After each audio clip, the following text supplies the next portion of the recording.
Good morning. Welcome to Southeastern 16, presented by FanDuel. Chris Lee, joined by Jay Greeson. We're going to talk college football. We've got some topics in mind. However, this can also be a user-directed show. Send us your questions, your comments, your super chats, and don't forget to join our membership tier. That costs you just $3.99 a month for the bottom end plan. There's some other ones behind that. But anyway, we always love our audience. We love you participating. Jay Greeson, tons to talk about in college football. Good morning to you, sir. What a fun week ahead we have with the Heisman, with the start of the playoffs, another week away, and just a ton to talk about in college football with the landscape, the bowls, Notre Dame opting out. We got coaching changes at Tennessee, all kinds of stuff in the air this morning. It's you definitely need a map to follow all the paths and trajectories of everything going on. And the craziness is, you mentioned Notre Dame, and they've gotten the biggest headline about opting out. Yeah. A lot of people don't realize that Iowa State opted out. Kansas State opted out as they'd go through coaching turnover. They were short bowl eligible teams. And I read this morning that several 5 and 7 teams turned down bowl bids, including Auburn. And one of the reasons, of course, for Auburn, not only the coaching turnover, but you let your players scatter like that, it becomes a logistical nightmare to get them back. And because if you're the Birmingham Bowl, you couldn't tell me you wouldn't rather have Auburn than the FCS classic confrontation of App State, Georgia Southern. Yeah, I mean, I'm looking. I was not even sure we had matchups for all these bowls, to be honest with you. Looks like we do. Of course, the playoff bowls have not been set, but yeah, I was wondering if we'd even see some of these games canceled. Well, I don't think they were going to cancel them now because the contracts are in place, but the future of these bowls are truly hanging by a thread. So if you're a bowl game, you either got to make certain you've got shtick, like the Pop-Tarts Bowl, where players can go take a bite off of a 7-foot walking around Pop-Tart, or you've got a sponsor who's greatly committed to being in the bowl business, or the only other way to survival is to try to figure out a way into the next round of playoff expansion. Yeah. I wonder if we'll see some lower tier bowls just throw in the towel after the dust has settled on this. But like, if you're the Birmingham Bowl, you're sitting there with App State. I mean, really? And they always would come close to being profitable by having an SEC team in it. Right. Which, Mississippi State ended up getting a bowl by the virtue of this. Auburn, as you said, chose not to participate. But I just can't think. A lot of people thought there were too many bowl games to begin with, Jay. And now that you're going to have the domino effect of a Notre Dame not playing and some teams like Auburn saying thanks, but no thanks. I do wonder if you'll see some bowls weed out. Now, I've got an idea on what we can do to fix this, but it's going to be interesting. I think in a non-coaching turnover realm where the portal and classes are done at Auburn, so the kids are goodness knows where, it would behoove Auburn to have taken a bowl bid, even if just Alex Golish gets a jump start on spring practice. Right. Because I've also heard theories floated, if you're Missouri State and you're going to go play Arkansas State in a bowl game, yes, it is a feather in your cap. You've not been in the FBS long, and you've now already checked off a goal for being in a bowl game. You've checked a box. We've made a bowl appearance. But is all that money better spent buying your guaranteed allotment of tickets, which you're probably going to have to eat some of that, or is all that money spent? Because the stories about, what was it, a handful of years ago, UConn went to actually like the Fiesta Bowl and lost like $3 million in the transaction. Yeah. Because you got to share it with conference after your expenses, but that doesn't include tickets you're obligated to peddle. Would you rather spend that money to celebrate? If it's a historic season, 100% you would. If it's a milestone season, if it's a legendary coach on his swan song going out with a bowl appearance, okay, I get all of those. But in the modern era of football, that money's better spent on your roster and a month from now in the portal. Yeah. Well, and here's the other thing. I don't even know that we're talking about the right subject here. What if you're Missouri State and you take a bowl? You've already had some guys opt out. You play a young kid that you think is an up-and-comer who does well in the bowl game. You've then put that guy out there to be picked off. Or you jack up what he's going to ask to stay. Right. And I might even – I don't know how much calculus goes into – I mean, if I'm a coach or a GM, I'm saying, hey, look, we'll play in the bowl game, but you're signing a contract with us that you can't get out of. The contract – or we're not going to play you. I do wonder that. The contract conversation it needs to be at the forefront of whatever the next chapter of NIL is going to be. I mean, yes. and it's got to be, you get this for 1 year. You get this at the end of 2 years. And it's a two-way street, because there are still a lot of programs who only offer year-to-year scholarships. So if the programs and their fan bases who lament the portal, you need to make certain your program and your favorite team and the flag flying outside of your car, that they're offering these kids 4-year scholarships, because they're only offering year-to-year deals. And if you and I were on a year-to-year contract, then we're looking out for our families. We got to be looking for other job opportunities, because we don't know if next year they're going to find me valuable. Yeah, I mean, it's a crazy scenario we have, but it's been brewing for a while. I mean, this should have been addressed long ago, but, the NCAA and things are run by college presidents, and higher ed administrators tend to be very insulated and living their own world. I've been in the industry. I know what it's like.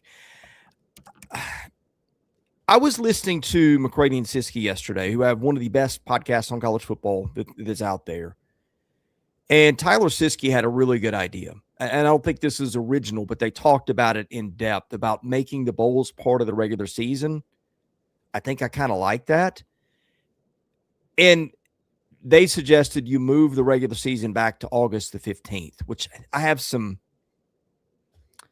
think I have some issues with that. Maybe if you're doing that, you kick it off with some of the indoor bowl games, and maybe you build in, another bye week in the calendar to play, I don't know, the Gator Bowl in week 10 or something like that. Match up Illinois and Auburn. Let's say both teams are cruising along with 1 or 2 losses. I think one thing that you've heard me rail against is these schedules, right? You have these unbalanced conference schedules, and then you have teams that go outside the league to play some heavyweights. Texas did it this year at Ohio State. Alabama and Georgia have done it on multiple occasions. Now that kind of game is de-incentivized if you want to make the playoff. I think what you could do, and that's the other thing I've said, is you just don't see the heavyweights from the Big Ten and the SEC and these power conferences face off very often in the regular season, unless it's Clemson and South Carolina and a rivalry game or something like that. I do think that you could potentially use the bowl system to do some of your case making for who belongs in the playoffs by scheduling some of these bowl games and making the assignments maybe mid-season. Maybe instead of 2 bye weeks, you have 3, and one of those you get picked to play a bowl somewhere. Well, here's the blowback on that, and it's on a smaller scale. you can't lose. They're already losing so many home game opportunities. I mean, I look at what John Cohen did at Auburn. John Cohen has done a lot at Auburn, especially in the last handful of months. It's been a busy time at his desk, I'm certain. But one of the moves, they moved next year's season opener from Baylor coming to Auburn to Baylor playing Auburn in Atlanta. And they did that for a whole lot of guaranteed NIL money. Well, you know what? You know who that guts? Every local business in Auburn who makes its bottom line on home games. So are you going to theoretically hamstring your local economies? I mean, think how many look, Austin is going to do fine as a city, whether Texas is playing there or they're playing in the Cotton Bowl or they're playing in the Rose Bowl. Austin is a big enough city. But the Auburns, the Starkvilles, the Athens, the Tuscaloosas, the Oxfords, there are a lot of businesses there that add back into the lifeblood of these athletic programs front to back. And you can't sacrifice that. I mean, I think they're you and I both agree they're going to expand. And I think they're going to take away the home playoff game, and that'll at least save some of these bowls. Yeah, I kind of like the home playoff game, to be honest with you. I think they've been fun. I guess they weren't very good games last year. But it also is counterintuitive to everything we know in sports. Yeah. I mean, because it's honestly better, and Sam said this a handful of shows ago. I mean, we've done so many over the last, feels like 3 weeks, that they at times blend together. It's better to be the 5 seed than the 4 seed in our current bracket. Yeah. You get the extra payday. You get a home game. You don't have to worry about going 3 weeks without playing and potentially getting rusty. You get a dunk over the 12 seed. I mean, Oregon's a 3-touchdown pick. There's only one downside, is that you could lose a key player. Other than that, I don't see it. But I think Kirby said that the best about when they were asking about that in the conference championship game. He said, look, man, if you go into any practice, scrimmage, or any game worried about injuries, then A, you're going to be tentative, which means B, you're going to be more likely to be injured, and C, it's a fool's errand because of the violence of this sport. Yeah, well, and to that point, you could lose a guy in practice too. But I don't know. There's a better way in here. I do think I was kind of big on the 12-team format, and I thought, hey, this is perfect. Don't mess with it. The flaw in the system was the title game thing, and we should have seen that coming. And the auto bid, the situation we have this year with you got James Madison, Tulane that belong, that should be fixed. I do think there's so much parity in the game, though, Jay. I have come around to the idea of a 16, and no auto bids, please. Well, you got to have auto bids. You have to. Well, maybe for the power, maybe for the top 3 champions. And I'm not. I mean, you're going to have that. That will be after the outrage last year about the seeding farce. They showed us that they could move quickly. Yeah. I mean, getting a change made in a year is, if the captain of the Titanic could have moved that ship that quickly, it would have avoided the iceberg, because that's what making NCAA change is like. It is moving a battleship. So they've got to realize change has to be made. And I'm sorry, Group of 6, you're playing yes, parity is everywhere. And yes, it's your Super Bowl, and people will trot out, oh my gosh, Conference USA went 5-1 in bowl games. Well, all your guys are motivated because they're trying to put film on tape to go get a better portal deal. It's apples to pineapples. It is not a comparison that should be made. What the SEC is not comparable long term to what the AAC is doing. One the best, and it should probably be computer ranked, to be quite honest about it, and not a beauty pageant. The best group of 5 champion, and that's it. And then everybody else. I mean, hell, man, you can now make an argument that, and I thought it was crap when it was first pitched, but it's now understandable why Sankey and the Big Ten were wanting guaranteed spots. I think a big thing about this is as expansion looms, because they don't want to push the calendar too deep beyond New Year's Day.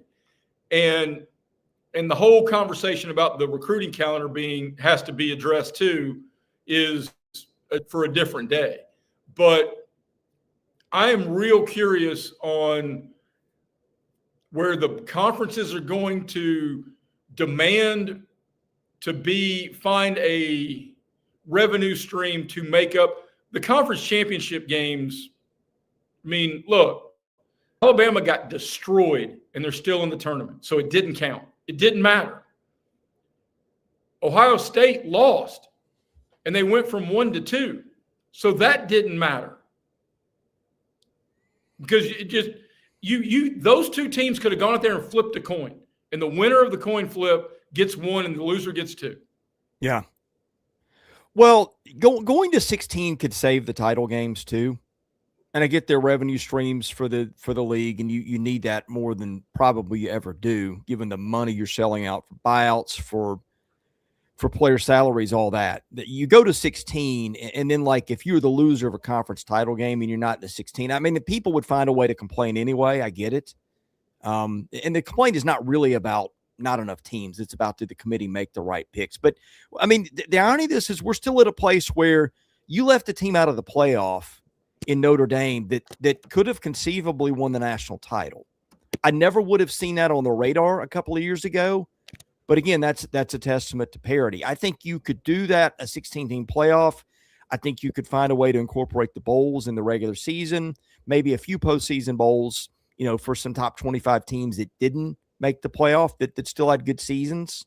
Because, I mean, a 16-team playoff is still, that's 11, 12% of college football teams, or maybe not. I mean, here's what I would do. Honestly, is it time that we take the group of 5 teams and merge them with the top end of the FCS, the North Dakota States, all those teams that your top, a lot of your West Coast and Northwest teams are really good. Your Dakota teams, some of your California teams. Is it time that we take the group of 5 teams, merge them with the best of that, and maybe form a new division? Because I think it is. Well, I think the Darwinism is going to impact that, because there's going to be, unless you're going to pony up and spend and try to compete with the big boys, and I don't know if they can, or if it's fiscally reasonable to even rationalize that. Because what do you think James Madison, I'm going to look it up just to be certain. Well, and here's my point. James Madison and North Dakota State is a much more compelling game than James Madison and Oregon.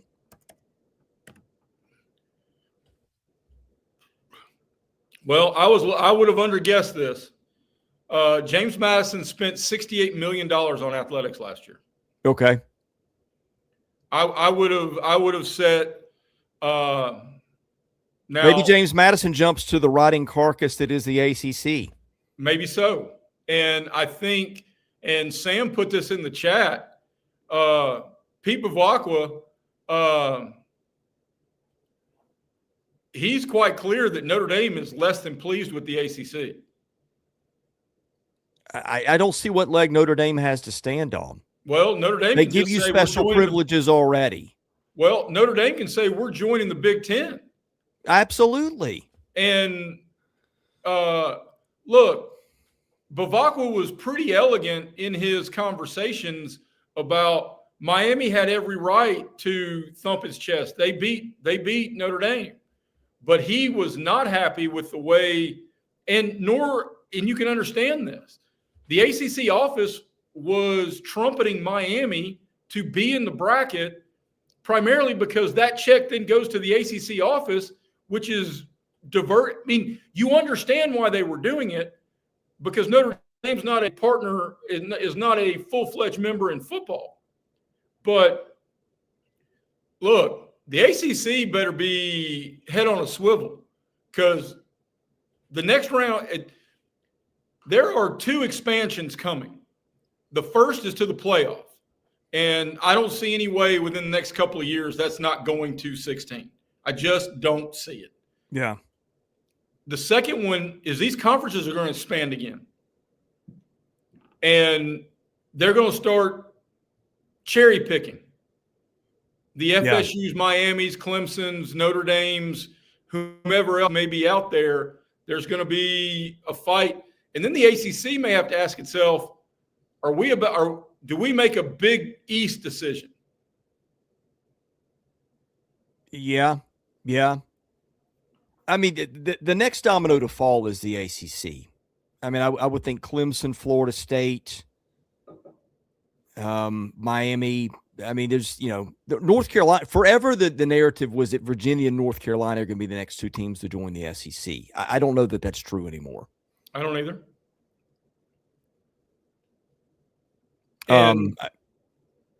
It is a big picture tug of war for what used to be for eyeballs is now for power players who can box out at the trough of the college football playoff. Yeah. Because the NCAA shares in the postseason and broadcasting checks in every other sport. People wonder why everybody gets the conferences are not strong arming for football superiority because it's of a love of football. It is because the conferences deal directly with the TV partners in football and football only. The NCAA has contracts for the championships in every other sport. But the SEC and the playoff and those people can negotiate directly with the ESPNs and all the other conversations that go accordingly. Where do you think this settles eventually in terms of conferences? I think there's going to be a 64-team Super League. Yeah. And they'll be playing for 16 spots. And it'll have, and this is many years down the road, but there'll be divisions within maybe 4 sections. And those of us who love tradition, it's going to impact the SEC. Because if you're going to do a 64-team Super League and the 20 schools, soon to be 20, the 16 schools in the SEC, all of them who care more about football than every Big 12 school not named Texas Tech, how are you going to come up with some sort of fairness and transparency, a path to a playoff inclusion? That the reason the NFL works is because, look, the Dallas Cowboys know they need to win the NFC East. Period. Because they're not getting a wild card. But they know the path to the wild card. It's about record, and then it's about tiebreakers. It's not about a beauty pageant. It's not about, look. Whereas in college football, you have no idea from week to week. Olympic gymnasts and figure skaters are unbelievably athletic. But it's not a sport. You know why it's not a sport? Because it's judged. You can't tell me who wins and loses by looking at a scoreboard or looking at a stopwatch. So, and incorporating that in football, which by definition is a land acquisition game where people are daily losing days, months, weeks of their lives to play in a land acquisition game. And you're now going to tell me that the eye test is the best we can do? No. It leaves too much room for corruption or the appearance of it. Well, which is, right now it's the same thing, whether it's true or not, right? the appearance of corruption is actually worse than actual corruption. Right. Because that's a cloud that taints everything. Yeah, that's true. Actual corruption, think about it this way. We're now worried about gambling issues in legalized betting states that is more tainted than actually Tim Donaghy, the NBA official who got tied into gamblers and threw games. Yeah. You don't. And now you don't know what you're watching or if there's any integrity to it. I agree. So look, and I still work. My day job's in a newspaper, and we fight perception battles every single day. Whether it's bias, whether it is relevancy, whether it is factuality, and when those perceptions take root, it's as bad as true perception or as true reality. True perception. We've got a couple more topics I want to get to. We stayed on this longer than I intended, which is fine. I think it's an interesting topic, but I'm just, here's where I get hung up, Jay. What is the next if it's a 64 team super league, what does that look like in terms of conferences? Do you have a 32 team Big Ten and a 32 team SEC? Or do you sort of find a way to save the ACC in the Big 12 and, with some shifting of some pieces here and there? I think you figure out a way, and some teams, look, I know Oregon doesn't want to give up its long and proud tradition in the Big Ten, but they can figure out, and even if you go back to the traditional names, you group the best of the 64 that are west of the Mississippi River, and you let them be called the Pac-12. You stay with tradition as much as you can in the Big Ten and the SEC with those 16. Then you figure out I don't know if it's the Big 12 or the Central or whatever, and it may be the outsider division because it's going to be some ACC teams and some Texas teams.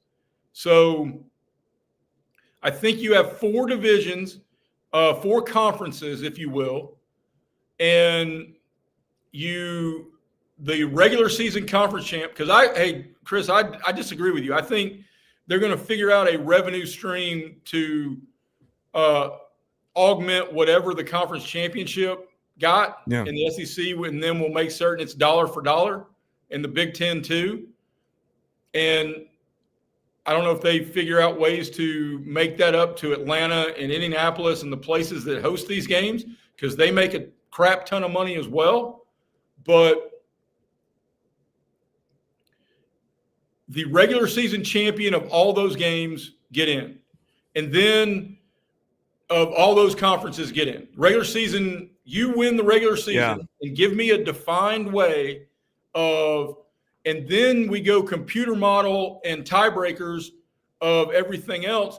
And then if you want to figure out a way to save the conference championship game, Chris, you figure out who are the 2 contenders of each conference. It could be 2-3 in the Pac-12 or the Pac-16 at this point, I guess.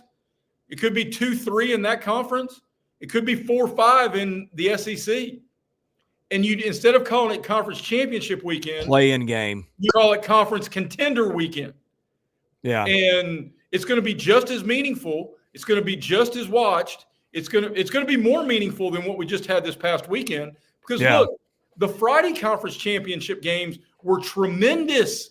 They were dramatic because they were playing. It was a play-in game. It was you lose and you go home. Yeah. I mean, for the record, I would sort of blow the whole thing up, all the rules, and start from scratch before I'd make big permanent moves. And that includes figuring the conference stuff out. But I'm not an NCAA president. Well, and the NCAA president doesn't have the cojones to make that move. And here's the other thing. The two people that potentially would, the Big Ten commissioner and the SEC commissioner, there's a universal truth, whether you're talking about business, politics, or sports. The people in power do not want to give up that power. And right now, the SEC and the Big Ten have all the power. So they're not going to give up any ground, real estate, equity, revenue, you name it, unless they are guaranteed to get it back.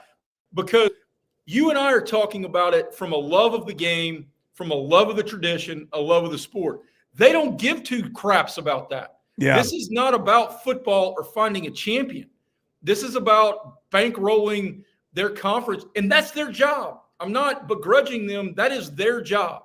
When you're a CEO, that is what you have to do, and you have to make difficult decisions. But nobody in a position of power speaks with passion and or purpose to a place that it is about what is better for the game.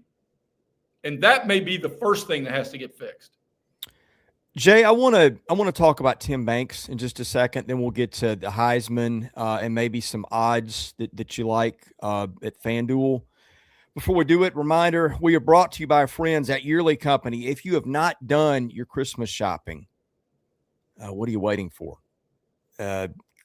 Check out our friends at Yearly Company, a Nashville-based fine jewelry brand built on tradition, designed for meaning. Each piece handcrafted from solid 14-karat gold, natural gemstones made to measure for a perfect fit, backed by a lifetime guarantee. Every Yearly Company bangle is custom sized, so knowing your size is the most important first step before you order. That's where the sizing kit comes in. Code SE16KIT gets you 100% off your sizing kit at checkout. Also, check out our friends at ROKFORM. They make the world's strongest magnetic phone case, extreme protection, super strong magnets, and Rock Lock secure mounting. SEC 25 gets you 25% off your entire order at ROKFORM, ROKFORM.com. Get the phone case and the vent clip for your car. Makes your drive and keeping tabs on your phone much easier. Do that. You can thank me for that tip later. Before we get to playoff and Heisman talk, Jay Greeson, Tim Banks got fired at Tennessee yesterday. I guess not a big shock. I've kind of defended Tim Banks all year. I'm the rare person who has. I mean, you decide last offseason that he's worth the raise and extension. I think that's what they did, that he was fantastic. That defense was the reason Tennessee got to the playoff. This year, they lose their best defender that was available to them before the season to an injury, Jamad McCoy, who may be a first-rounder in April. They lost another first-round defender to the league last year through graduation, declaring for the draft, whatever, and James Pierce Jr. Now, they did get Colton Hood, who's getting some first-round mocks. I get it. They weren't bereft of talent. And there was a lot of talk that Tennessee's defensive front seven was going to be pretty stout this year, and the Vols were going to be a defense-first team. Didn't happen that way. Joey Aguilar on the offense got going. The defense struggled a good bit of the year against decent competition. Your take on Tennessee's firing at Tim Banks, would you have done it? Was it the right move? Yes. And Sam, I completely agree with both of your last posts. You let Diego Pavia cut through you like a knife through hot butter when everybody in the building was aghast by it. That was the death knell. And to all the things you said about Tim Banks, remember he was a Broyles finalist, which goes to the nation's best assistant coach just a year ago. And I know you mentioned McCoy not being available all year. They lost Ricky Gibson, who was then going to be their second best corner 20 plays into the season in the Syracuse game. And then you had to dismiss a guy in kid from Chattanooga. His name just flew right out of my head. Boo Carter, who was projected by some to be a potential all-conference kick returner and nickelback. So I just feel dirty saying nickelback. Does that make sense? Yes, it does. Bad music. It just makes me feel less cool. Anywho, I don't, and I agree with also what Sam posted. I don't think Josh had a decision in this, because what a lot of people don't realize, this is not standard operating procedure for Josh Heupel. This is the first assistant he's fired in his 5 years in Knoxville.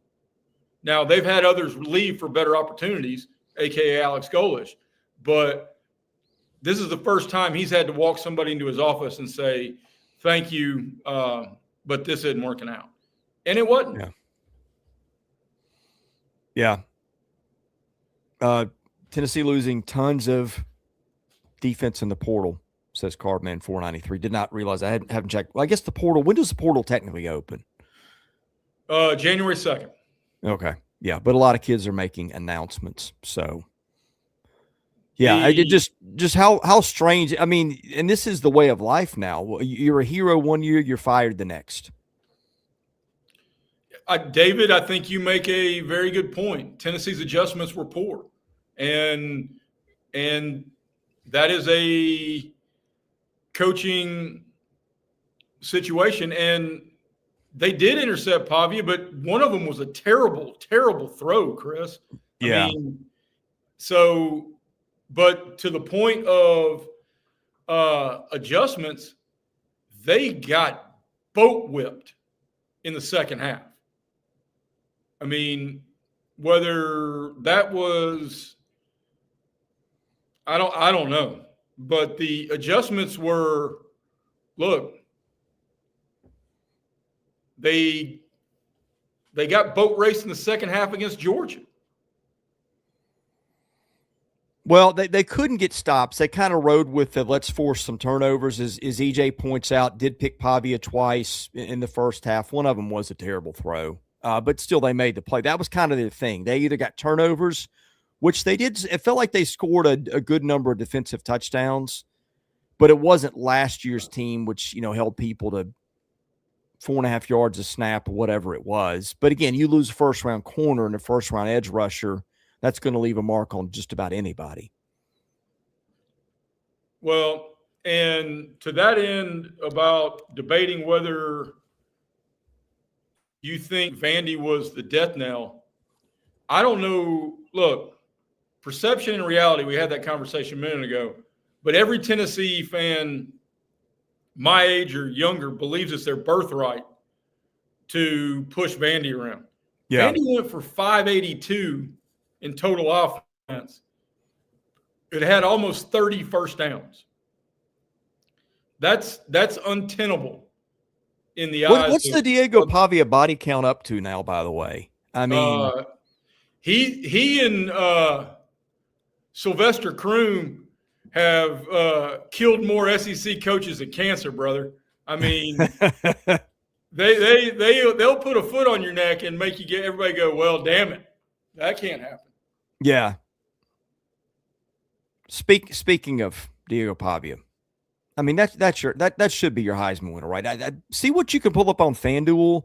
The odds were all over the place this weekend on Diego Pavia. Like, I was watching from possession to possession, and Pavia was up at one point, I think, when Indiana didn't score, and then they scored their one offensive touchdown.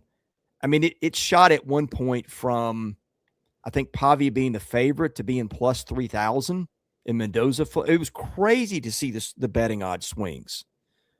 And I'm not saying that's everything. Like, Notre Dame, I think, was minus 3,000 to make the playoff at FanDuel the morning of the selection, and you saw how that went. But it was very interesting to see the bar for Fernando Mendoza to do anything to have to win the Heisman in the eyes of the public was not high.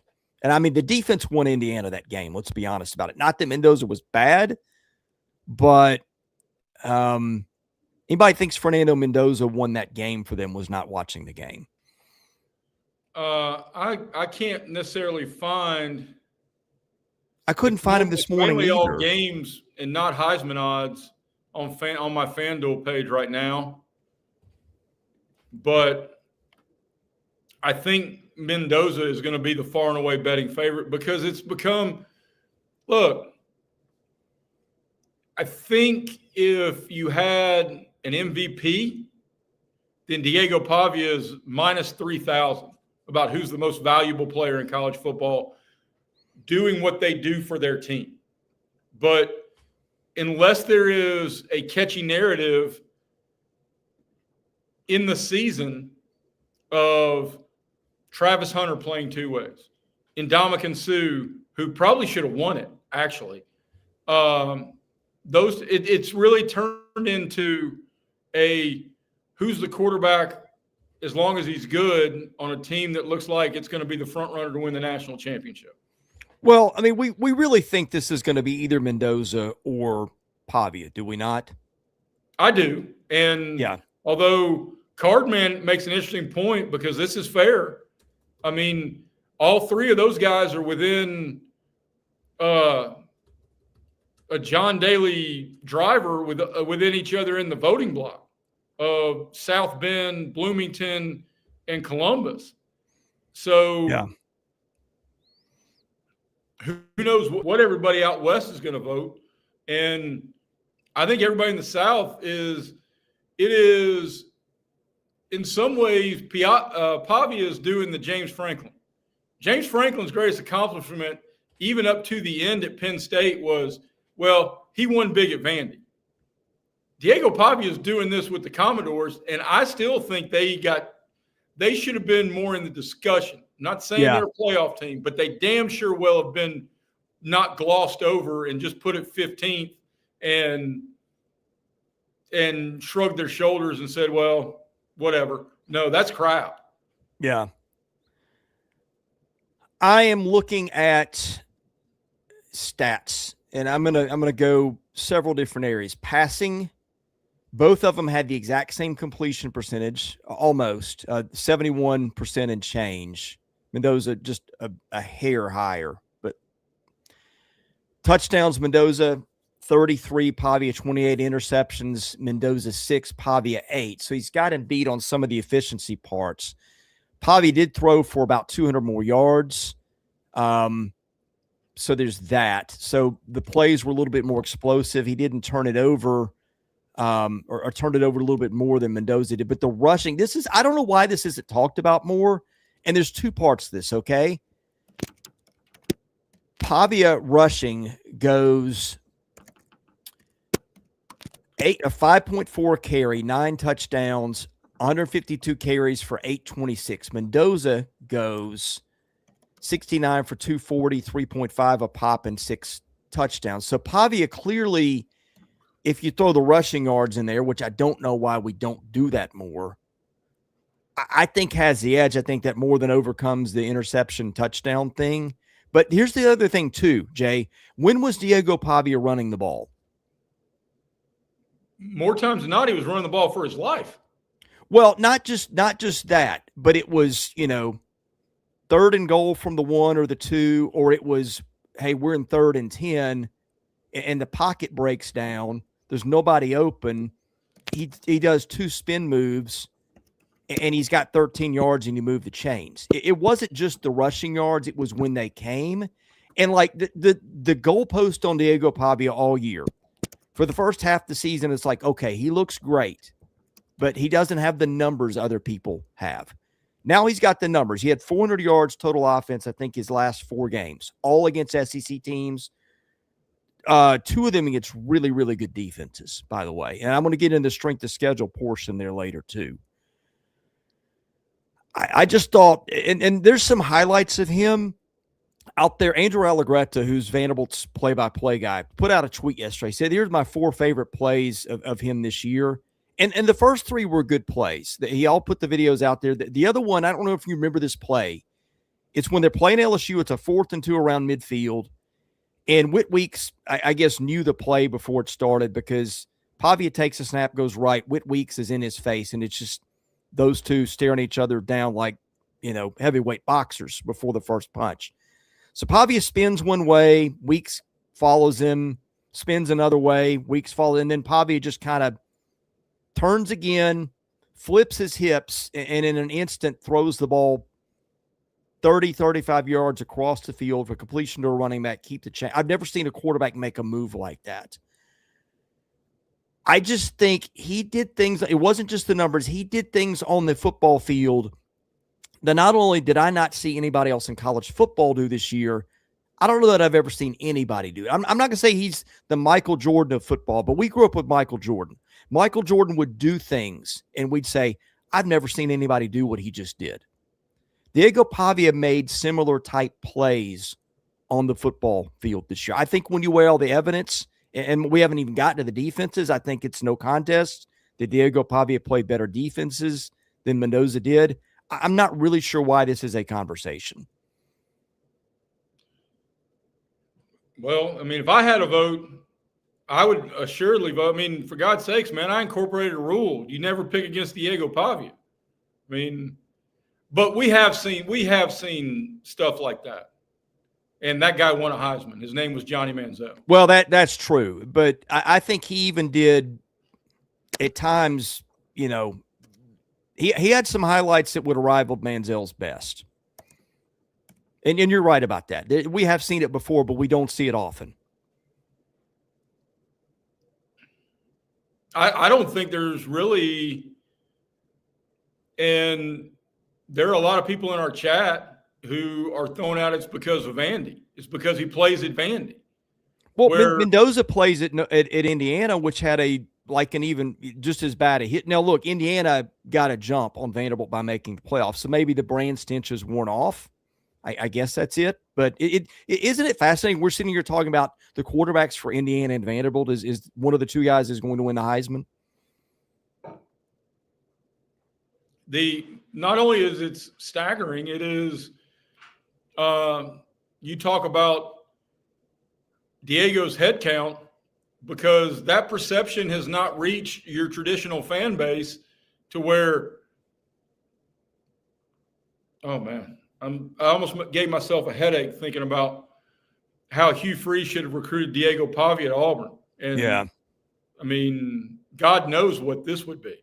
But David, I agree with you. I mean, if he's at almost every other SEC school, Diego Pavia wins the Heisman.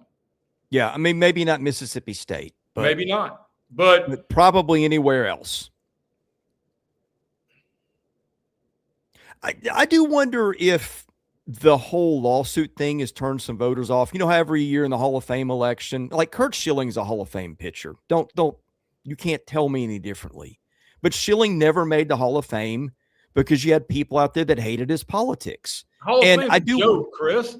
Well, it's becoming one.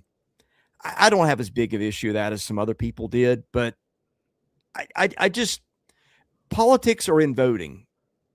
And I do wonder if the minute he filed the lawsuit, got his extra year eligibility, like you saw people screaming about that all year, even though we pointed out many times, he's not even the oldest guy in his own league. I don't care if you agree with it or you disagree with it. The rules of the game is he's playing. And I do wonder if there are people that just on principle will not vote for him because of that. I can't speak for an electorate that is 1,000 strong, which is, I think, where the Heisman voting rolls are these days. But I can't really see that as much as I don't have any reason for it. I mean, well, there's a circus that comes with his family too. Yes. So I think there's a little bit of Diego Pavia fatigue between those two things. But why does that matter? I mean, honest to God, if we're voting for the Hall of Fame in football, I know what a wretch he is. I'm still putting O.J. Simpson in because what he did on the field and those things didn't affect what he did on the field. Now, you can know what he is. He was a horrible human being, and that's putting it kindly. But what he did on the field was what he did on the field. And it should be the same way with Diego Pavia. It should be the same way with Kurt Schilling. We didn't know that about OJ at the time. You're not voting for OJ in the Hall of Fame right now. Well, I would. I wouldn't. Okay. I mean, and that's fine. I don't have a big issue with that. I mean, that's it was more than a little bit of deal. But if we're voting on what did a guy do on the field, he was one of the greatest football players who ever lived. He was a wretch of a human being. I mean, got special treatment all along because of that. I get it. I will not argue any of those things. But what are we voting for? Well, I can't speak to the introductory paragraph of what the Heisman is, but I can quote pretty accurately that the words integrity and character are used in every lead in to Hall of Fames everywhere. I mean, the OJ Simpson comp, look, I don't care. That's a bad. I mean, that's not really relevant to discussion. It was an extreme thing to make my point. But I mean, so let's strike that one, okay? But here's the thing. So what if you're annoyed by Pavia's family? So what if you're annoyed by the fact he got an extra year that wasn't in the cards for how we played the game 5 years ago? None of that should matter. He's a college football player. He's on the ballot. In my opinion, I'm not going to say he was head and shoulders above everybody else. I think there's an argument there, but it's clear to me he was the best player in the country. And I wonder if those other things don't come into play, are the betting odds not overwhelming in his favor? That, the brand, whatever you want to name. Because I don't know how you look at the stats. I don't know how you look at the accomplishment. I don't know how you look at how he single-handedly lifted a program from the sewer to the point where we're sitting here in December talking about, hey, maybe Vandy got screwed for the playoff. That's unbelievable. Chris, I already told you I'd vote for him if I had a vote. Yeah. So I'm just curious because I don't get it. I don't get how you can look at the numbers, how he played, what he did, the film. Like you tell me what I am missing here. Because I don't think when I have to make a decision, I don't think you have to put down Fernando Mendoza or Julian Sayin or anybody. I'm not in the business of putting down other guys to prop up the guy that I think should win. I don't think you have to do that. I just think you have to look at him and say the totality of what he did and what it meant between him and his competitors. I don't think it's particularly close. Nor do I. Yeah. Speaking of things that you have an opinion on, playoff odds at FanDuel, whether it is first round games, make the championship, make the quarterfinals, what are you seeing that you like here, Jay Greeson? I am already on Oklahoma, the line's now starting to flip a little bit. Alabama's a small favorite, even going to Oklahoma. I am uneasy about Texas, Miami, because that line stinks to me. But I think the other two games are absolute curb stompings. Yeah, I will be heavily invested in Ole Miss minus the kitchen sink and our man Graham's house in Oxford, and I will break the bank that Oregon lights up James Madison. Yeah. I'm with you. The Tulane odds, or the Ole Miss was 16.5 yesterday. It's 17.5 today. I mean, it was 45-10 the first time. Yeah. Do we think Lane Kiffin's worth 17.5 points? I don't. Moreover, that's the one I think the current coaching staff wants to prove that Lane Kiffin wasn't worth a nickel. Yeah. See, I almost think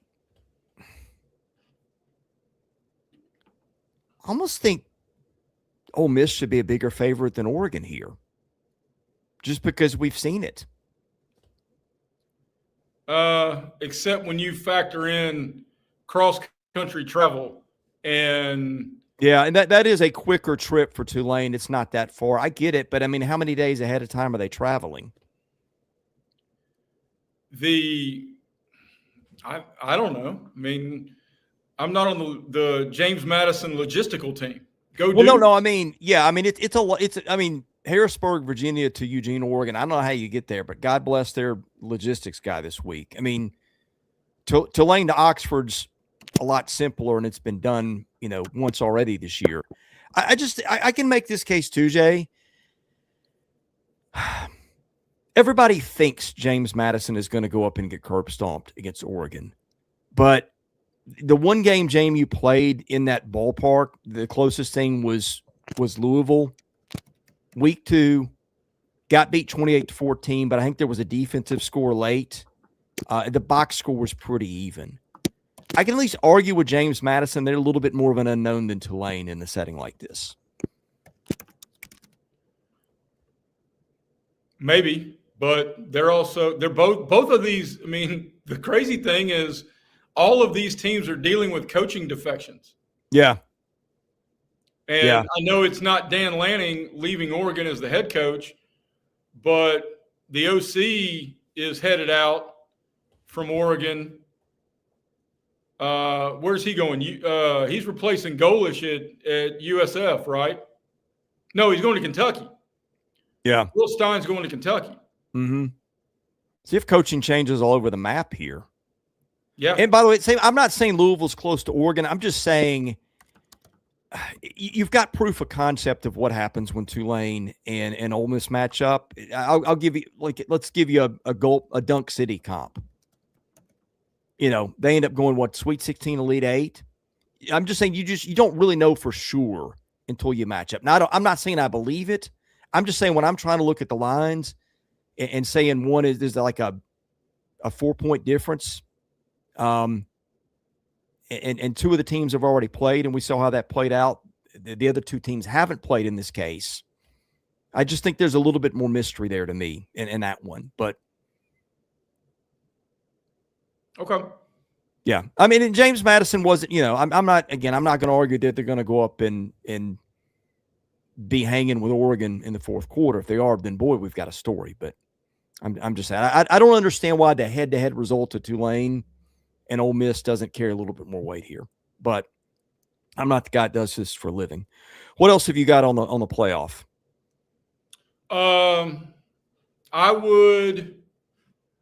The only other one at this juncture, my favorite title odds are Georgia at plus 550.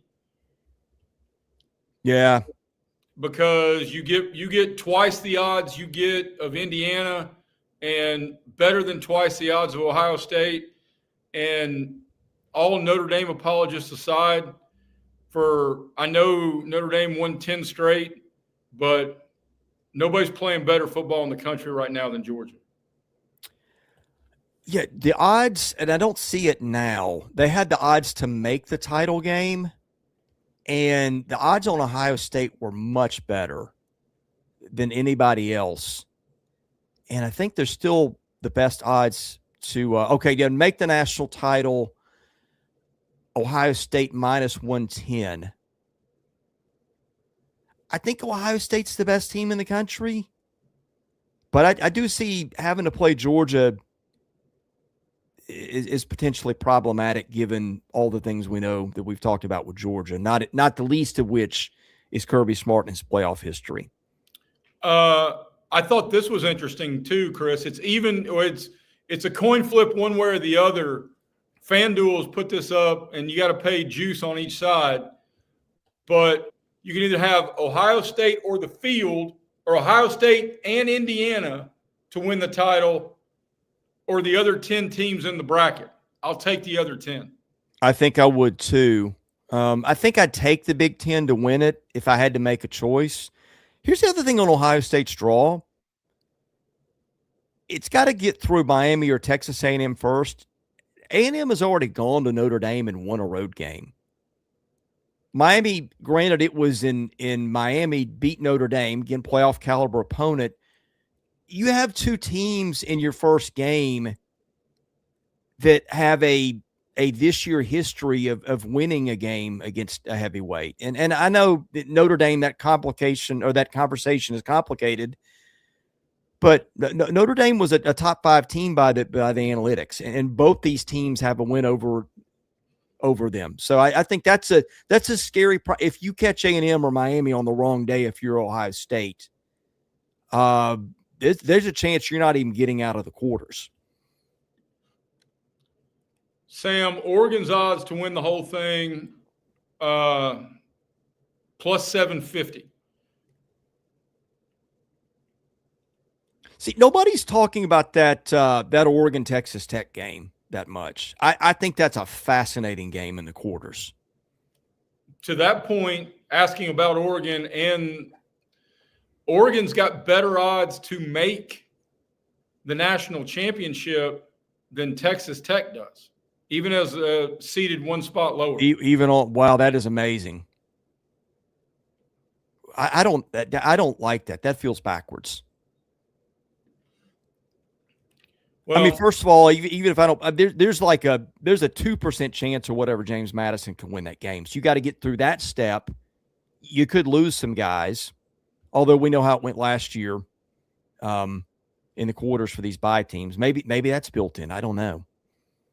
No, what's built in is name factor. Yeah. They know more people. There'll be more money bet on Oregon, and when your odds are close, it's like plus 300 for Oregon to reach a title game and plus 340 for Texas Tech to reach a title game. There are a lot of things that go into the analytics and the matrix when it comes to setting these lines. Yeah, I mean, David's not buying it. He thinks Oregon gets them in a landslide. Texas Tech's pretty freaking good, though. You got studs on that defense. I mean, they boat raced a pretty respectable BYU team. Not a great team, not an elite team, but BYU. I mean, BYU lost 2 games this year. They were both to Texas Tech.